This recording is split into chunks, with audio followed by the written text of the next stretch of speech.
అందరికీ నమస్కారం. Daily 6 PM 6 PYQs ఈరోజు డే 2 ఏబిపిఎస్సి అలానే టీజీపీఎస్సికి సంబంధించిన ప్రీవియస్ ఇయర్ క్వశ్చన్స్ మనం డిస్కస్ చేసుకుంటున్నాం. అందులో భాగంగా నిన్న హిస్టరీ గురించి మనం ప్రీవియస్ ఇయర్ క్వశ్చన్స్ డిస్కస్ చేసాం. ఈరోజు సైన్స్ అండ్ టెక్నాలజీ మరియు పర్యావరణ సమస్యల గురించి మనం డిస్కస్ చేద్దాం. సో చాలామంది ఈ ఛానల్ని సబ్స్క్రైబ్ అయితే చేయట్లేదు. So please subscribe our channel. Subscribe చేసుకుంటే మీకు డైలీ కూడా 6 PMకి మీకు అప్డేట్ అనేది వస్తుంది. So thank you. సో మొదటి ప్రశ్న చూడండి ఒకసారి. క్రింది వాటిలో ఏ అంశము ఉమ్మడి జాబితాలోని భాగము? Which of the following items is part of the concurrent list? చాలా సింపుల్ అయిన క్వశ్చన్స్ కూడా అడుగుతున్నాడు ప్రీవియస్ ఇయర్ క్వశ్చన్స్లో. సో ఆప్షన్ చూడండి: పోలీస్, రైల్వేస్, అలానే ఫారెస్ట్, అలానే న్యూక్లియర్ ఎనర్జీ ఇలా ఇచ్చాడు. దీని ఆన్సర్ ఏంటి? మనం ఈజీగా గుర్తుపట్టొచ్చు, అడవులు.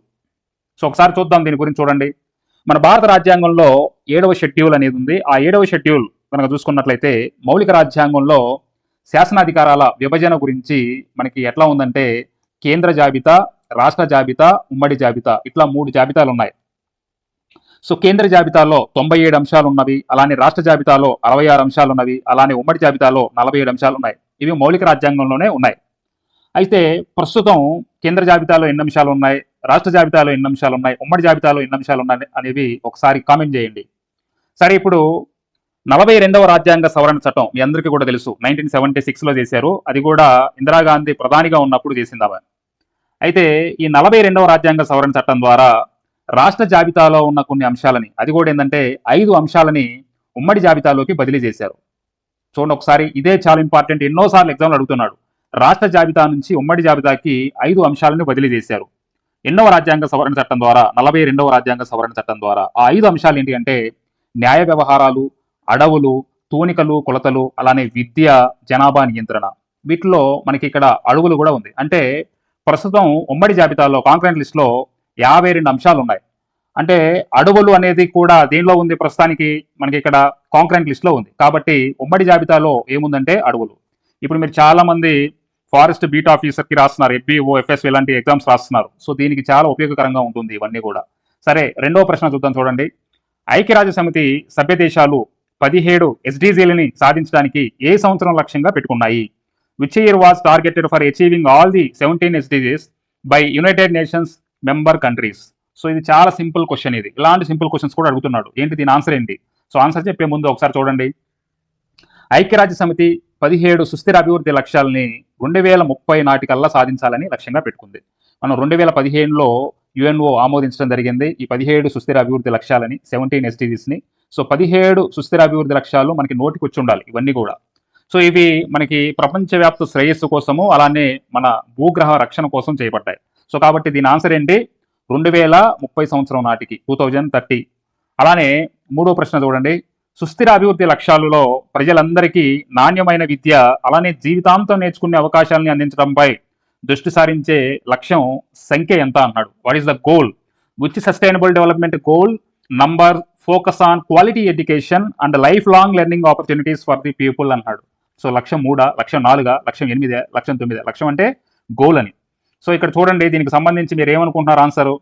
సుస్థిర అభివృద్ధి లక్ష్యాలు మనకి 17 ఉన్నాయి. వాటిల్లో 17 గోల్స్లో గోల్ నెంబర్ 4 ఇది నాణ్యమైన విద్య గురించి తెలియజేస్తుంది. అంటే ప్రజలందరికీ కూడా క్వాలిటీ ఎడ్యుకేషన్, నాణ్యమైన విద్యను అందించాలి. నాణ్యమైన విద్యతో పాటు జీవితాంతం కూడా నేర్చుకునే అవకాశాలని అందించాలి. అందుకని చూడండి, ఇక్కడ లక్ష్యం 4, గోల్ 4. సో బాల్య విద్యను అందించాలి. ఇక్కడ ఇవన్నీ కూడా నాణ్యమైన విద్య, జీవితాంతం నేర్చుకునే అవకాశాల్లో వస్తాయి. అంటే ప్రైమరీ ఎడ్యుకేషన్ అందించాలి ప్రతి ఒక్కరికి కూడా. అలానే ఉన్నతి విద్యను అందించాలి, హయ్యర్ ఎడ్యుకేషన్ అందించాలి. అలానే దానితో పాటుగా నైపుణ్య అభివృద్ధి, వృత్తి విద్య అంటే స్కిల్ డెవలప్మెంట్, వొకేషనల్ ట్రైనింగ్ కూడా అందించాలి. అలానే నిరంతర అభ్యాసం, కంటిన్యూస్ లెర్నింగ్ ఉండాలి. మనం వృద్ధాప్యం వచ్చినా కానీ మనం నిరంతరంగా అభ్యాసం ఏదో ఒకటి చేస్తూనే ఉండాలి. అందుకనే గోల్ నెంబర్ 4 దేని గురించి తెలియజేస్తుంది? ప్రజలందరికీ నాణ్యమైన విద్యను అందించడము, అలానే జీవితాంతం నేర్చుకునే అవకాశాలను అందించడం గురించి తెలియజేస్తుంది. సో ఇది కాబట్టి ఆన్సర్ ఏంటి? Goal number 4. అలానే నెక్స్ట్ 4వ ప్రశ్న చూడండి. 17 సుస్థిర అభివృద్ధి లక్ష్యాలలో ఎన్ని లక్ష్యాలు అనుబంధించబడ్డాయి? How many targets are associated with 17 sustainable development goals? ఇది కూడా మనందరికీ తెలుసు. ఆన్సర్ ఏంటి అనేది మనకి 17 గోల్స్ తెలుసు, 17 లక్ష్యాలు తెలుసు.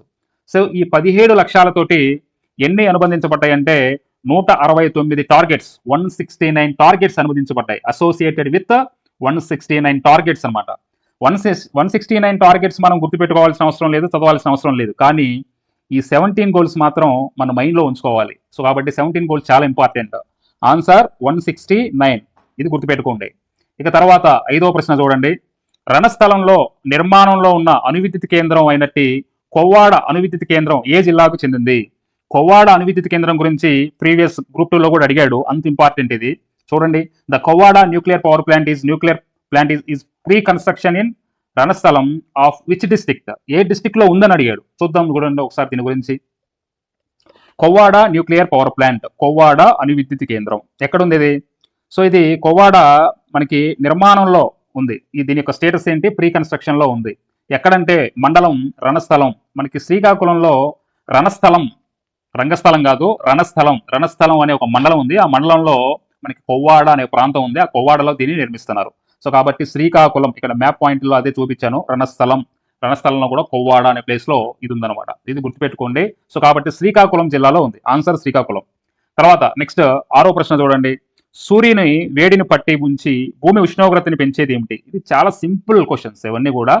What traps the sun's heat the raises earth temperature? ఇక్కడ మీరు ఏమనుకుంటున్నారు? మీరు అనుకున్నదే correct, greenhouse gases, greenhouse వాయువులు. మనం ఆల్రెడీ క్లాస్ లో కూడా చెప్పుకున్నాం. సో చూడండి, సూర్యుని నుంచి సూర్యకిరణాలు వస్తాయి. సూర్యకిరణాలు భూమి మీద పడతాయి. ఇలా భూమి మీద పడడం వల్ల కాంతితో పాటు వేడి కూడా పుడుతుంది.